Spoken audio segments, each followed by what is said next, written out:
Welcome to my YouTube channel read zone. आज हम कबीरदास जी, जिन्हें हम वाणी के डिक्टेटर के नाम से जानते हैं, उनकी प्रसिद्ध काव्य कृति साखी के दोहों पर व्याख्या प्रस्तुत करेंगे।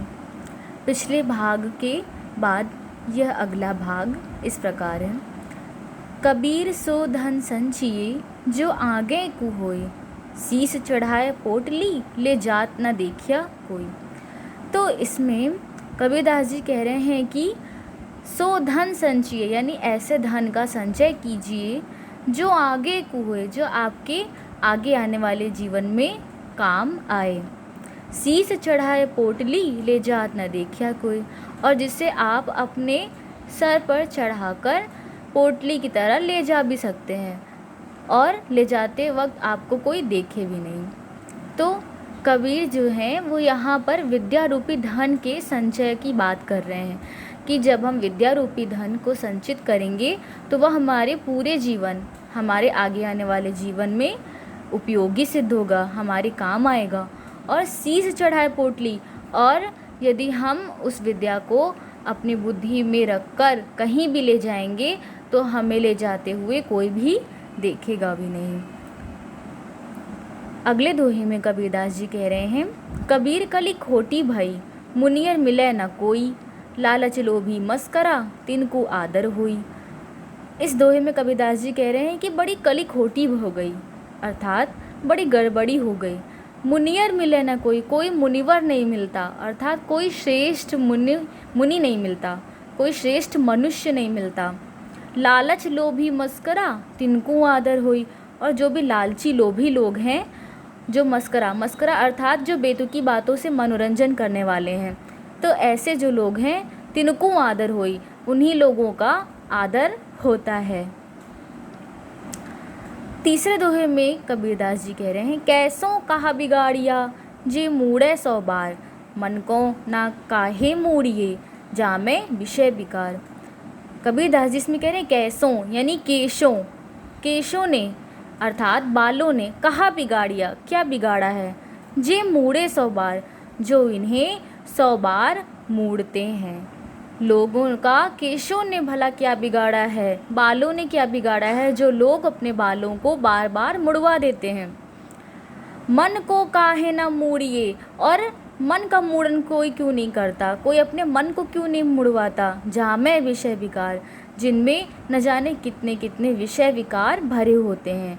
विषय विकार अर्थात क्रोध, लोभ, लालच, ईर्ष्या, तो जिसमें इस प्रकार के विषय विकार भरे हुए हैं, लोग उस मन को क्यों नहीं मूड़ते, लोग उस मन को क्यों नहीं साफ करते जिसमें ये सारे विषय विकार भरे हुए हैं। आगे कबीरदास जी कह रहे हैं अपने अगले दोहे में, कबीर संगति साधु की बेगी करिन जय जाई, दूर मती दूरी गवाई सी देसी सुमति बताई।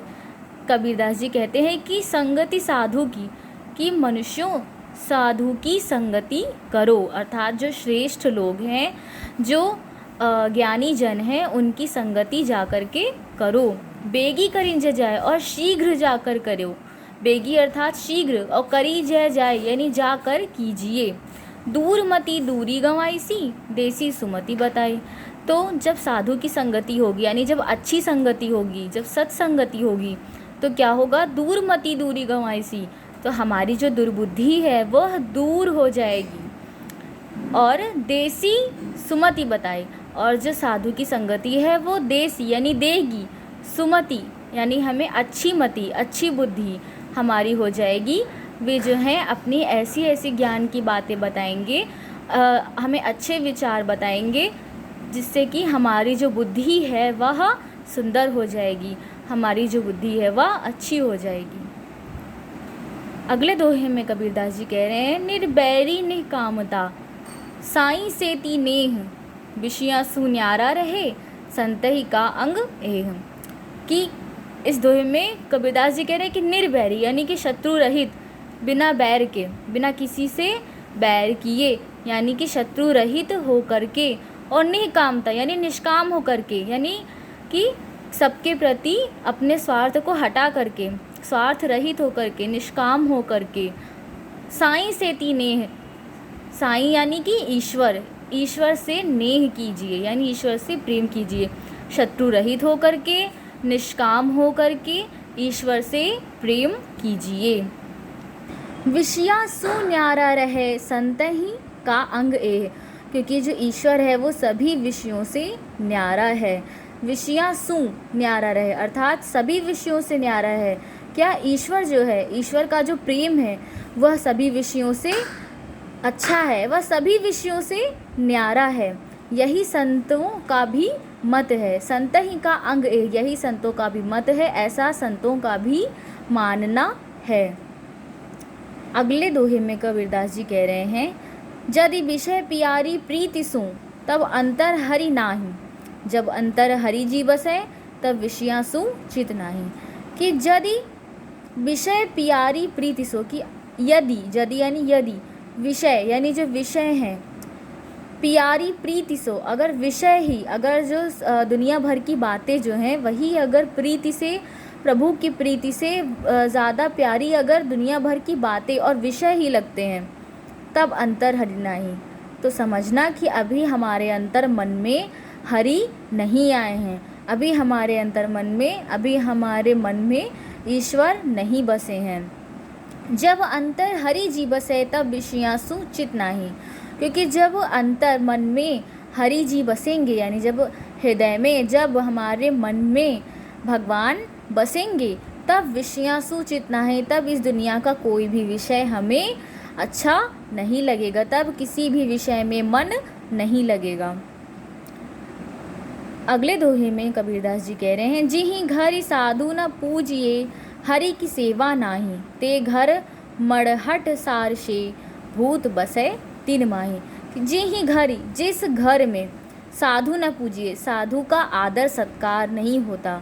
साधु न पूजिए का अर्थ कि जिस घर में सत्पुरुषों का, अच्छे पुरुषों का, साधु स्वभाव वालों का, साधु संतों का आदर सत्कार पूजन नहीं होता। हरि की सेवा नहीं, और हरि की पूजा, भगवान की सेवा पूजा नहीं होती।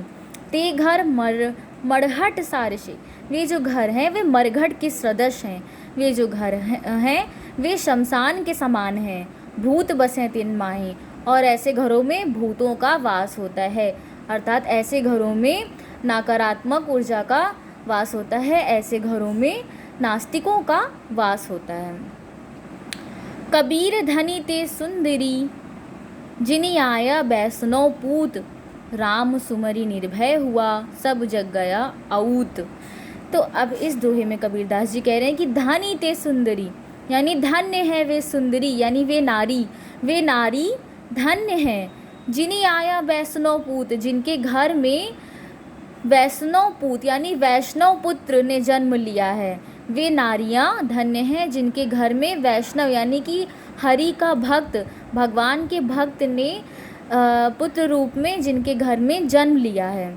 राम सुमरी निर्भय हुआ सब जग गया अऊत। जो वैष्णव पुत्र होगा वो राम नाम का सुमिरन करके निर्भय हो जाएगा, निर्भय हुआ, और सब जग गया अऊत, और जो बाकी पूरा जग है वह तो अऊत है, अर्थात वह तो पुत्र रहित है, और जो बाकी सब पूरे जग में जो है बिना वैष्णव पुत्र के कोई भी पुत्र का होना ही व्यर्थ है। यहाँ पे जो अऊत लिखा है वह अऊत का अर्थ ही यही है कि अपूत, यानी कि जो और बाकी सब जग है, पूरा जो संसार है वह अऊत है, यानी अपूत है, यानी पुत्र रहित है। क्योंकि पुत्र जो है वो वही ही वास्तव में पुत्र है जो वैष्णव है, जो प्रभु का भक्त है। अगले दोहे में कबीरदास जी कह रहे हैं, ऐसी बाणी बोलिए मन का आपा खोई। अपना तन शीतल करे औरन को सुख होए। अब यहाँ पे कबीरदास जी कह रहे हैं ऐसी वाणी बोलिए, यानी ऐसी वाणी बोलिए, ऐसी आप बातें करिए, ऐसी आप वाणी बोलिए कि मन का आपा खोए, कि मन का आपा यानी कि मन जो है वह खो जाए, मन जो है वह अपने अहंकार से निकल जाए, मन का अपना आपा ही ना रह जाए अपने में। अपना तन शीतल करे औरन को सुख होए, और अपना जो तन है अपना जो शरीर है वो भी शीतल हो जाए और औरन को सुख हो, यानी कि जो सुंदर वाणी बोले, जो मधुर वाणी बोले, उसका तो तन शीतल होए ही, उसको तो सुख मिले ही, औरन को सुख होए, और जो और दूसरे लोग हैं उन्हें भी सुख पहुँचे। तो इस प्रकार की मधुर वाणी बोलनी चाहिए। आशा करते हैं कि आपको कबीरदास जी के ये दोहे समझ आए होंगे। वीडियो को देखने के लिए आप सभी का धन्यवाद।